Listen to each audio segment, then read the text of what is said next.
should be Han. Hey, quit whining. You've probably seen that 70s show start to finish, 3 times? Some of the biggest laughs you remember are real. Like actual moments where one of them lost it and the editors just went, yeah, leave it in. We're starting in the very first Christmas episode. Now Kelso is a physical comedy machine for 8 seasons. This one wasn't planned. Ashton Kutcher goes to leap over the back of the couch, the way Kelso would, and just absolutely cracks his shins into the coffee table. And while that's really funny, when I came running up and I jumped over the couch, and my heels hit the edge of the couch, and I slipped off and took it right in the shins with the table. I honestly think the actress playing Lori deserves The award goes to... just for keeping her A-face and not breaking into laughter right there.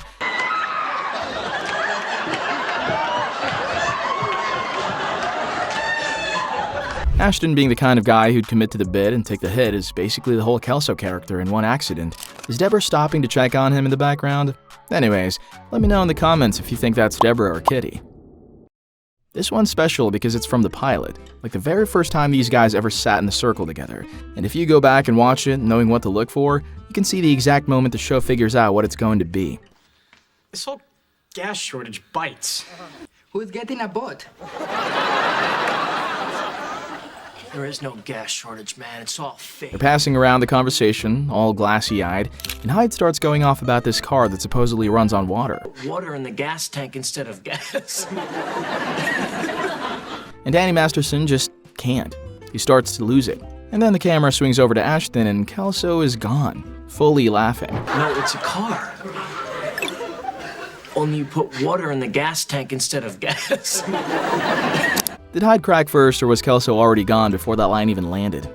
Tell me where you land. So why did they keep it? Oh, it is obvious. Because there is genuinely no better way to sell teenagers wasted in a basement than 2 actors actually losing it over something dumb. The break was the scene. This is from The Garage Sale, early season 2. Eric and Donna are doing that couple thing where they're playfully shoving and wrestling each other, and Fez, being Fez, just inserts himself into the middle of it.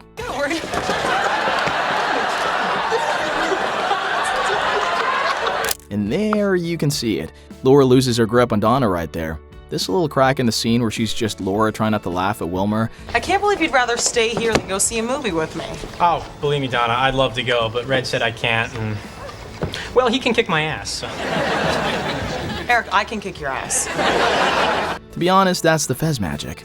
Wilmer was reportedly one of the biggest reasons that the cast couldn't keep it together, and it is just because the character is built to derail a scene. I am so excited about Star Wars. Fezzy, man, it's Star Wars. Screw that. This one's tiny and dumb, and I love it. It's the Christmas episode where Jackie's feeling sorry for herself in the car, and to cheer her up, she does the whole Mary Tyler Moore routine. She quotes the theme song, the "You're Gonna Make It After All" line, and tosses her hat up in the air the way Mary does in those famous opening credits. Jackie, when you're sad, look exactly like Mary Tyler Moore. Oh my god! Donna, I do! Except Mila's hat toss goes sideways and smacks Laura right in the face. I'm gonna make it after all!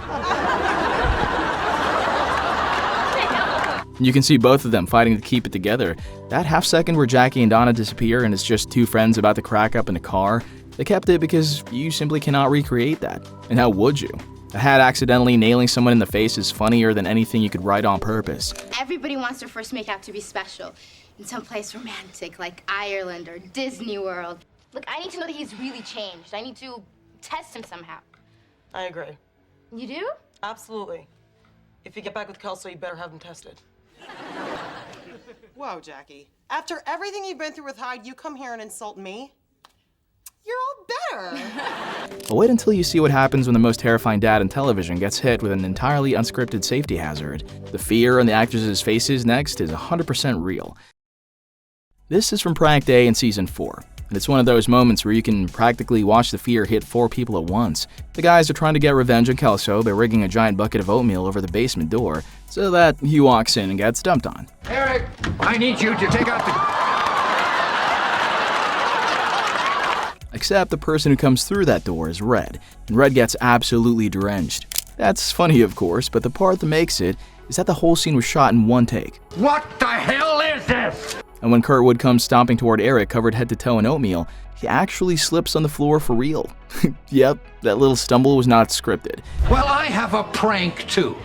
One where my foot doesn't plow through your ass. He catches himself and powers right through it without breaking Red's furious glare for a second, which honestly makes it even funnier. Every family's got a version of this. The time you were standing in exactly the wrong spot when something went sideways and you still got the look. What's yours? Oh, and sure, the boy staring at him like their lives were flashing before their eyes is the cherry on top. Let's hope it doesn't go horribly, horribly wrong. Hang on, though, because the best ones are still coming. There's a line one of the dads improvised that's so perfect, everyone assumes it was always in the script. There's a hose, and there's the one at the very end that genuinely wrecked the entire cast. Stick around. You have to love the Kiss of Death episode. Eric is totally spiraling because he accidentally killed Donna's cat, Mr. Bonkers, and he's standing in the kitchen terrified to tell her. Oh, God, no, it's Mr. Bonkers. Wow, that is one dead cat. And Red, who, as always, has zero patience for any of it, basically tells him to just march over there and open with, "Hey, I'm a cat killer." You go over there and you say, "Hey, I'm a cat killer. I murdered your cat." And you can tell it wasn't supposed to go like that. Kurtwood is usually the master of that deadpan, grumpy stare, but he starts laughing before he can even get the line out. You can see him struggling to hold it together. We honestly have no idea where they kept that take in the show, but that's the kind of stuff that made the show feel so real. But you try to say it with a straight face.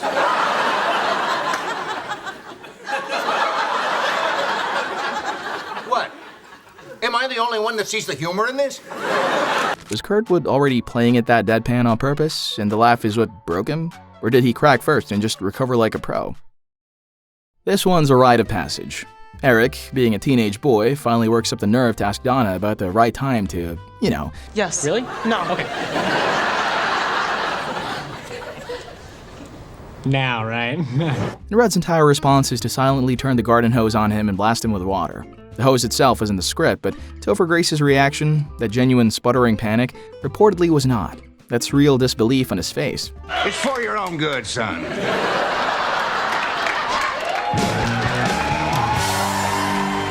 And by the way, it's such a perfect Red and Eric moment. Their whole relationship is a man who communicates love exclusively through threats and property damage, and a son who never sees it coming. One blast of cold water says more than a heart-to-heart ever could. It's for your own good, son. Every household has its own version of the hose. The thing your dad did instead of talking about it doesn't have to be water. What was yours? Okay, this one you have heard literally hundreds of times and never knew about. At the end of the theme song, the cheap trick, hang out down the street bit, everybody can sing.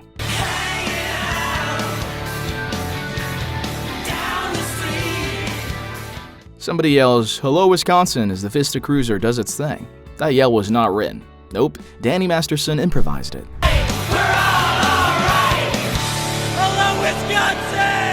According to one of the show's own co-creators, Mark Brazel, the guy just threw it out there. And it was so good they bolted it onto the front of almost every single episode. So every time you've heard "Hello, Wisconsin" across all those hundreds of cold opens,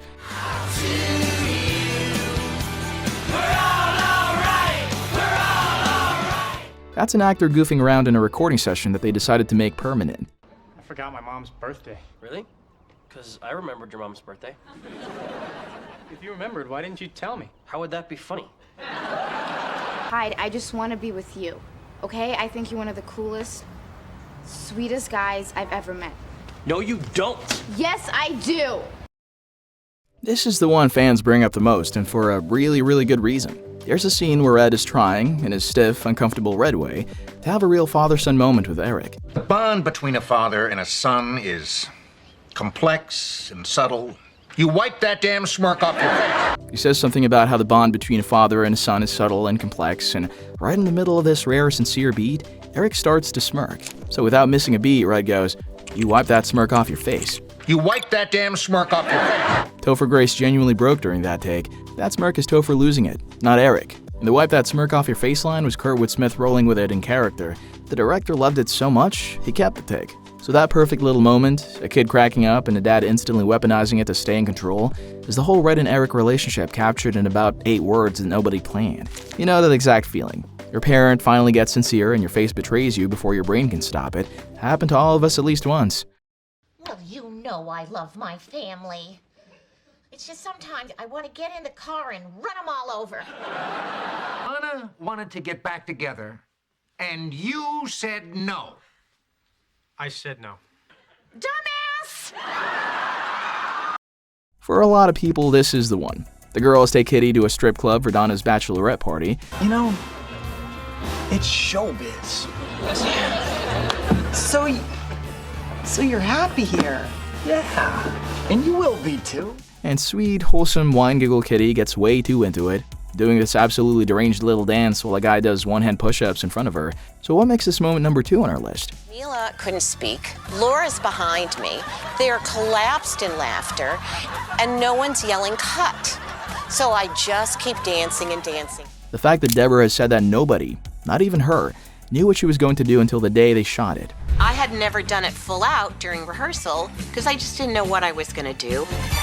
So tape night, I did it full out. Her plan was apparently just to keep dancing until somebody yelled cut, and nobody did, because the whole set was falling apart. So if you look at Mila in that scene, she's openly, helplessly laughing and trying to hide her face, because Deborah would not stop and there was nothing anyone could do about it.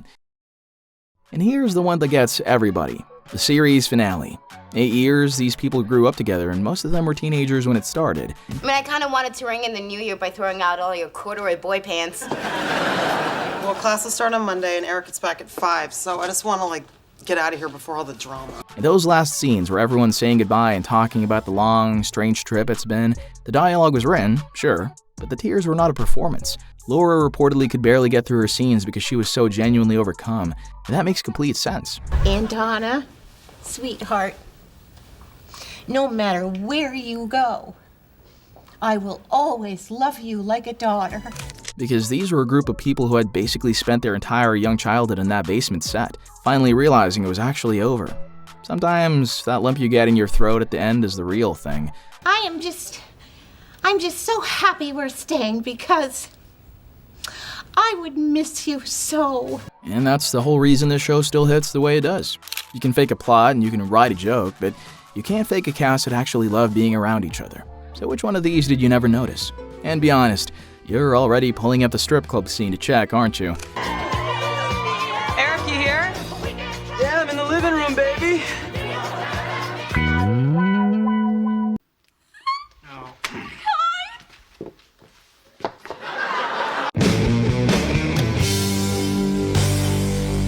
And speaking of exact moments where flawless casting saved a project, in 1980, the exact year the final season of That 70s Show wraps up, I am gonna make it after all!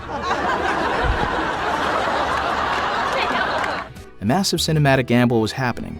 Chris Reeve took a massive career risk by stepping away from Superman to film a tiny, deeply emotional time travel sci-fi romance called Somewhere in Time. If you're ready to see how a movie Left 4 Dead at the box office became a cult classic of pure heartbreak, check out the full breakdown next.